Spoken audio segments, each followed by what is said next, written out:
ഞാൻ ഇന്നിവിടെ ഒരു ബീട്രൂട്ട് ചമ്മന്തിയാണ് ഉണ്ടാക്കാൻ പോകുന്നത്. അതിനായിട്ട് നമ്മൾ എടുത്തു വെച്ചേക്കുന്ന സാധനങ്ങൾ എന്തൊക്കെയാണെന്ന് നോക്കാം.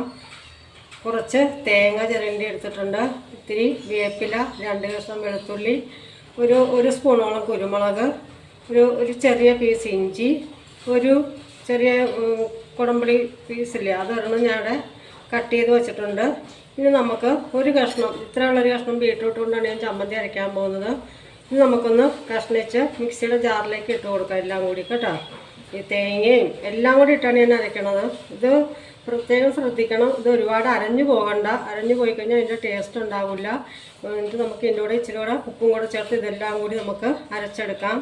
ഇത്തിരി മുളക് പൊടിയും വേണം, ഇച്ചിരി ഉപ്പ് വേണം കേട്ടോ. അതും കൂടെ നമുക്ക് ഇതിൻ്റെ അകത്തേക്ക് ചേർത്ത് കൊടുക്കാം.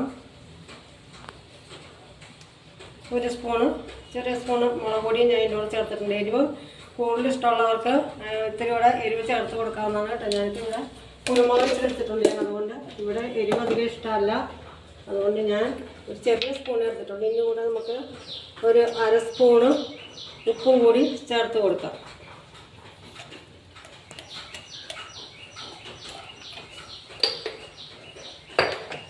ഇതെല്ലാം കൂടെ നമുക്ക് മിക്സിയുടെ ജാറിലേക്ക് ഇട്ട് കൊടുക്കണം. ഇത് ഞാൻ ചെറിയ പീസായിട്ട് ഇവിടെ കഷ്ണിച്ച് എടുക്കുന്നുണ്ട്.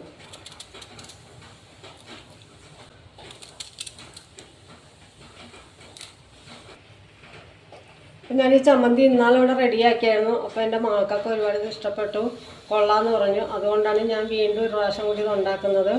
അപ്പോൾ തേങ്ങ, വേപ്പില, വെളുത്തുള്ളി, കുരുമുളക്, ഇഞ്ചി, കുടംപുളി, ബീട്രൂട്ട് കഷ്ണം, ഇത്തിരി ഉപ്പ്, മുളക് പൊടി, ഇതാണ് നമുക്ക് വേണ്ട ചേരുവകൾ. ഇത് ഒരുപാട് അരഞ്ഞു പോകണ്ട, അരയാതെ വേണം. നമുക്ക് ഒരുപാട് അരയണ്ട. അരഞ്ഞാൽ അതിൻ്റെ ഒരു ടേസ്റ്റ്, നമ്മൾ ചമ്മന്തി ഇല്ലേ, ഇഡ്ഡലിക്കും ദോശയ്ക്കും ഉണ്ടാക്കുന്ന ചമ്മന്തിയെ പോലെ അരയൊന്നും വേണ്ട കേട്ടോ. നമ്മൾ ഒന്ന് നല്ലോണം ഒന്ന് ഒതുക്കിയെടുത്താൽ മതി.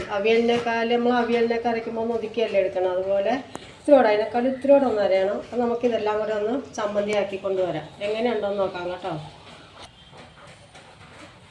അതിൻ്റെ കൂടെ ഒരു ഇത്തിരി വെള്ളം കൂടെ തളിച്ച് കൊടുത്തേക്കണം കേട്ടോ. ഒരു ഇത്തിരി വെള്ളം തളിച്ചാൽ മതി.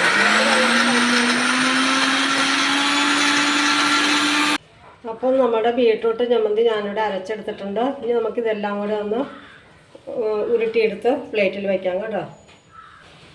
അപ്പം നമ്മുടെ ബീട്രൂട്ട് ചമ്മന്തി ഇവിടെ റെഡി ആയിട്ടുണ്ട്. നിങ്ങളെല്ലാവരും ഇതൊന്ന് ട്രൈ ചെയ്ത് നോക്കണം. എന്നിട്ട് കമൻറ്റ് ബോക്സിൽ എൻ്റെ അഭിപ്രായം പറഞ്ഞാൽ എങ്ങനെയാണെന്ന് എല്ലാവരും ട്രൈ ചെയ്ത് നോക്കണം. ഷെയർ ചെയ്യണം, സബ്സ്ക്രൈബ് ചെയ്യണം, ലൈക്ക് ചെയ്യണം കേട്ടോ. അപ്പോൾ വീണ്ടും ഒരു റെസിപ്പിയായിട്ട് അടുത്ത് തന്നെ നമുക്ക് കാണാം. Okay, bye bye, Tata.